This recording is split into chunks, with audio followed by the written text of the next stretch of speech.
Well, hello and welcome everyone to the first ever episode of Mishra's Minivan. So this is hopefully brand new. If there's been another one like this, I'm in trouble. Weekly podcast. It's going to have both video and audio. So if you're like me and listen to mostly podcasts in the car, there'll be an audio version. But since I am old and kids are not as old, the hip new thing is video. So we're having a video version as well.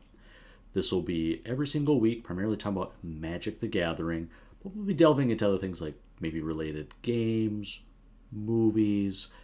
We'll be talking about favorite cards, favorite decks, and as a bonus, if you have any recollection of me, Tom, from the old Monday Night Magic days or MTG Potpourri, we're going to be ending every single episode with a special reading from one of my favorite authors, which is Donald J. Sobel. We'll be finishing every episode with a 2-minute mystery.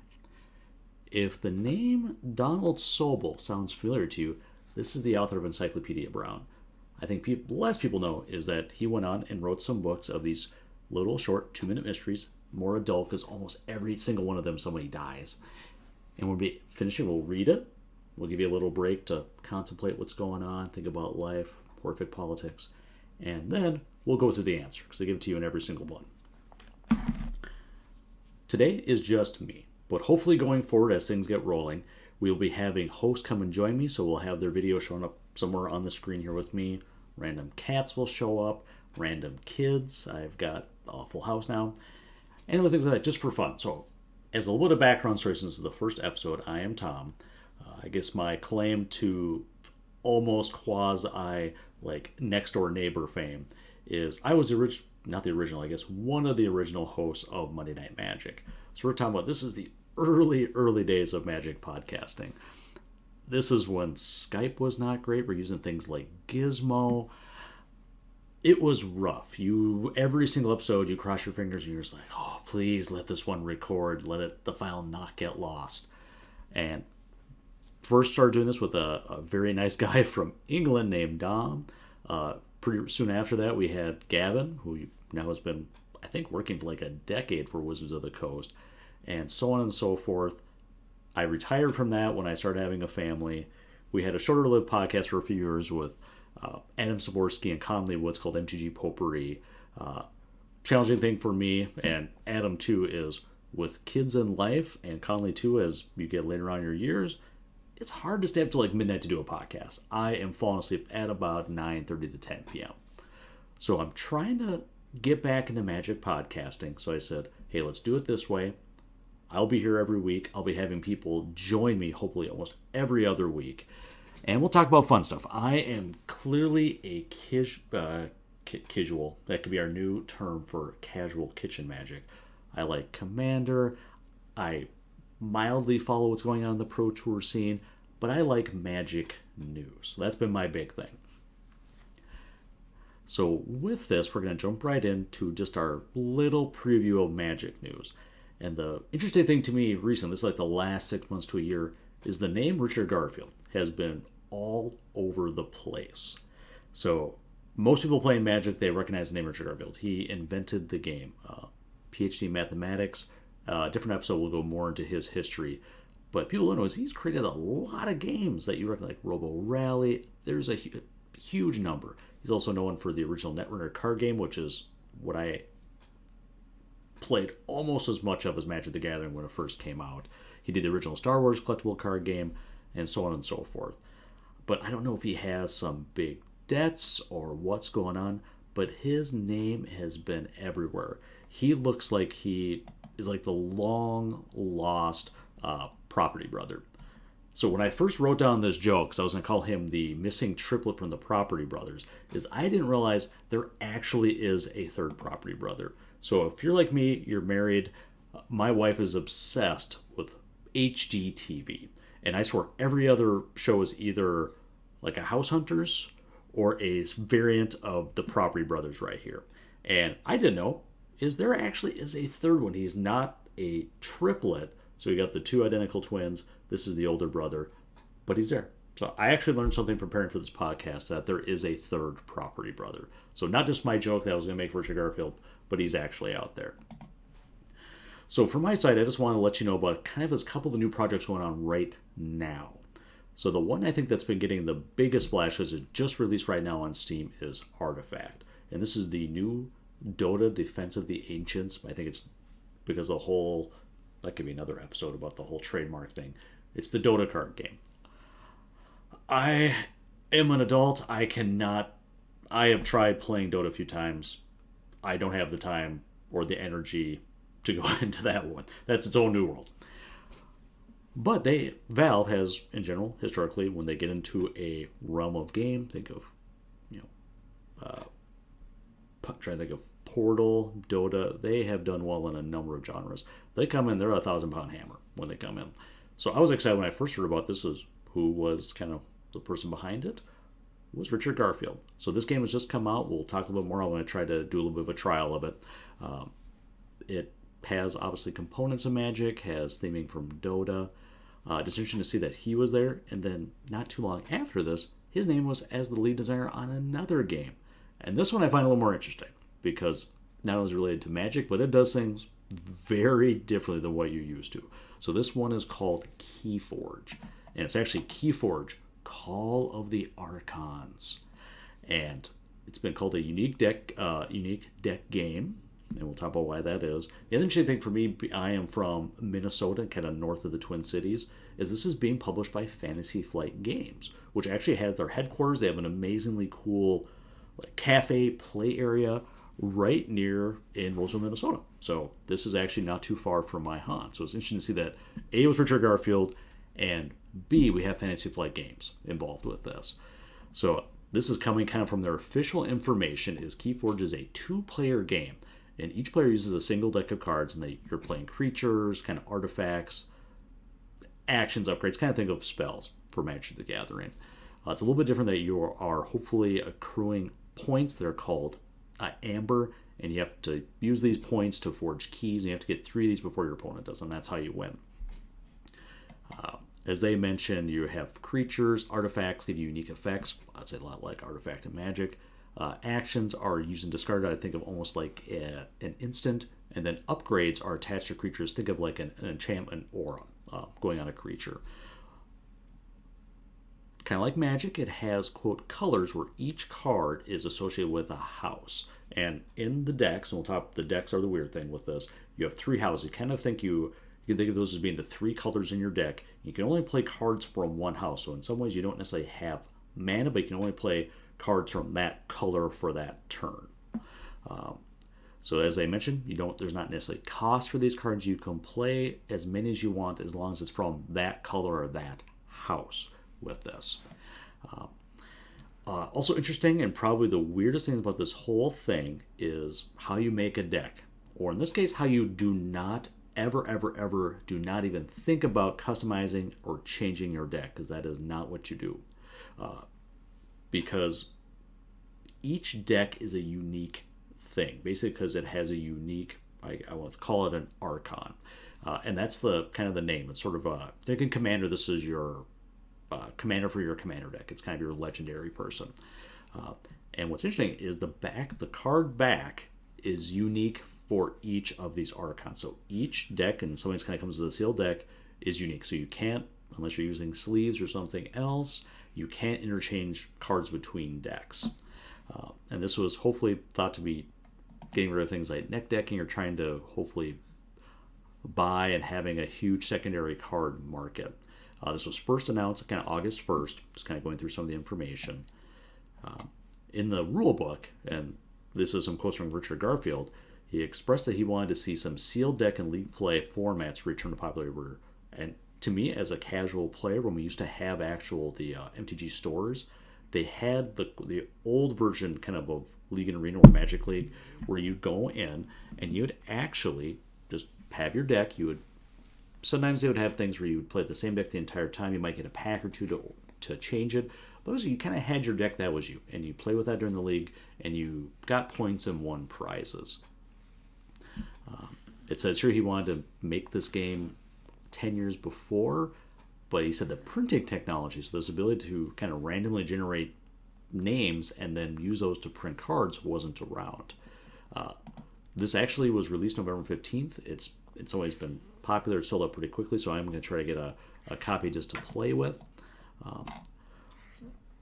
Where some of the more recent news is balance is hard because you get a sealed deck, and that's what it is. So hopefully things should be typically power-wise consistent with each other. That's never going to be perfect. The bigger stories, though, have been these randomly created Archon names. So there's actually been a few articles, Kotaku had one, I found them all over the place, of some unfortunate combinations when you have an algorithm creating the names for your commander. I'm just going to call it a commander. Archon sounds weird to me. The one that probably got the most traction, just due because it's illegal, is the name literally of the character of your Archon was the Emperor that pays for boys. The other one that was been very popular, that's not necessarily bad, it's just funny, is Wang the Suddenly Bruised. There was Tom Dirk, the Teacher of Socialism. There's a bunch of It That something something, so it's It That Wickedly Supports Taxation. We have the Villain That Digs Up Porridge. There's the Woman Who Headbutts Sharks. And then another one that was found and shared was the Boy Who Basically Headbutts Heaven. So Keyforge Fantasy Games have come on, so they are going to start, they were willing to actually, they're going to quote, ban some of these decks with names that are felt to be highly inappropriate. And there is an online database where you can, in some way, search for terms. So people look for how many decks had the name Headbutted, and all these other aspects have come up with this game. And if your deck does get banned, they said they are going to be sending you another deck. So it'll be kind of curious to see how this plays out in like a league standpoint. I'm not going to be going to a Pro Tour competitive play, but it does sound kind of interesting where if I can just pick up a random deck that supposedly should be unique, somewhat competitive with all the other ones that are out there, that sounds like it'd be kind of fun as a casual gamer. So this one I want to try out and see. The reviews have been so far very mixed, but I think most of it has been related to, I guess, kind of the unusual monetization, that there is not a secondary card market. I will almost assume that if all the houses that they mentioned, like each deck has 3 houses, if the houses are consistent, so there's maybe an X number of houses, there almost for sure is going to be some sort of constructed variant where you play with sleeves so you can't see the card back, and boom, you can maybe have even another way of playing with the Keyforge cards. So it's, to me, sounded really interesting. I thought it was pretty cool. We'll be diving more into Magic news kind of going forward, but being the holidays, we had Thanksgiving, Christmas coming up, there's usually not going to be a ton. We can talk about Ultimate Masters, and that's coming soon. We can, since we're doing a video version as well, we can pull up some of the amazing, impressively cool card art that they've seen in the box toppers. But we're going to wrap up the Magic news part, and we're going to be going to my card of the week. So with this, from me, kind of every single episode, we're going to go through either a favorite card of mine, a favorite deck, something that I just find interesting. So for me, if you listen to any of the previous podcasts, and I had not even think about it, if you notice, or if you've ever paid attention to previous podcasts, I like cats, so we always have cats around. This is our newest used cat named Lainey, so we kind of have a penchant for Persians. So this was Persian from a foster. Very nice, so she often sits in my lap, because she is only like 4, but acts like a 3,000-year-old man. So pretty much will stay in one spot for a while. So if you listen before, again, I like to play Commander. And one of my all-time favorite decks, it's probably my longest-running deck. I just continually modify it over time, because I gave it the nickname of the Mathematician's Wet Dream. So I really tried to pick cards that somehow altered the math, the casting of spells, the battlefield. Every single card almost should have some sort of effect, reducing casting cost, increasing casting cost, limiting what you can do, giving you ability to do more things you normally could. Whatever I could find, I threw in this deck. It's white, blue, and black. But I want to start with one of my favorite cards. I went out and bought this on the secondary market a number of years ago for it was like $20 at that point. And we'll pull it up because this is one of my all-time favorites. So here we're going to use, I kind of have tried to come up with a nice little camera view. So it's actually a live card. You can see my hairy fingers going on in there. And this is one of my all-time favorites. It's Invoke Prejudice. Originally came out in Legends. This one, to me, has some very iconic art. Interesting mana cost for a blue, so 4 blue. It is an enchantment, so not a world enchantment. You have to watch about that when you're going through Legends. So blue, blue, blue, blue, invoke prejudice and enchantment from Legends. The original text, I'll read that, then we'll give you the actual text. It says, the original is, if an opponent casts a summon spell, so you already know it's old, that does not match the color of one of the creatures under your control, that spell is countered unless the caster pays an additional X mana, where X is the cast cost of the spell, and that is colorless. Not specifically the colorless mana, but I guess just mana without color. The up-to-date text is whenever an opponent casts a creature spell that doesn't share a color with a creature that you control, counter that spell unless that player pays X colorless mana, where X is the converted mana cost. So this one, again, makes things really strange depending on, if you're playing in blue. A lot of times you can be changing creature colors, potentially bouncing creatures. A lot of fun. One of the things that kind of drew me to this card, though, originally was the art, because I've been playing since about the Beta Unlimited time. So I was buying packs of Legends. This one I never got in a pack. Again, I got in the secondary card market later on. But the artwork is, in some ways, chilling and kind of moving just in itself. So in some ways, it's hard not to be impressed by this, because obviously, seeing it right on the screen, the imagery is pretty iconic. We're talking about prejudice with a Ku Klux Klan theme to it. And some of these have become even more important topics today. So, given how iconic this art was, I did look, and the artist for this is Harold McNeil. He has done a number of other cards.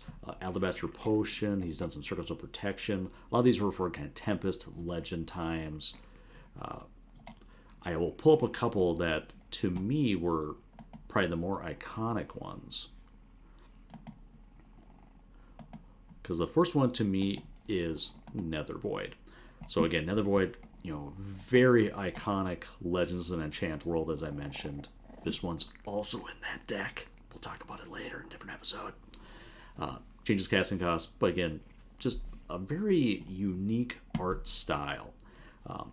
And then we also have, probably the other one to me that's probably the most iconic, is Sylvan Library. Again, this one's been around for a long time, incredibly popular. We're talking green, consistent card draw, doesn't get much better than that. Again, just iconic art.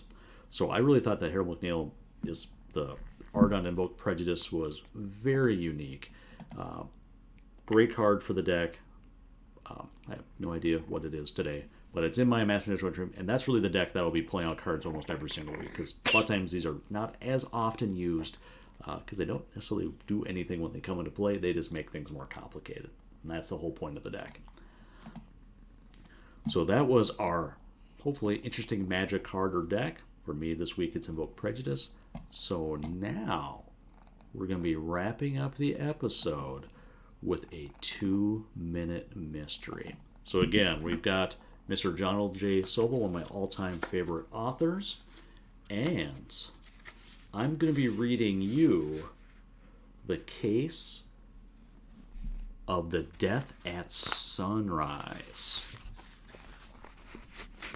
Inspector Winters raised the tattered window shade, letting morning light into the dingy room of Nick the Nose. Nick is a long-running character. He's a kind of a skeezy, ratty informant. In the courtyard 4 stories below, policemen were gathered around the shattered body of a young woman. "Let's hear it again," the inspector said to Nick. Nick, who hadn't sold one of his phony tips to the police in months, shifted nervously. "Well, about sunrise, I was sitting in my chair reading the racing form," began the greasy little informer. "I got the insomnia, see? Suddenly I hear scuffling, and I see Mrs. Clark. She lives right across the court on the 4th floor. Well, she's struggling with a man in a uniform. He shoves her toward the window, and whammy, out she goes. The first thing I think of is you.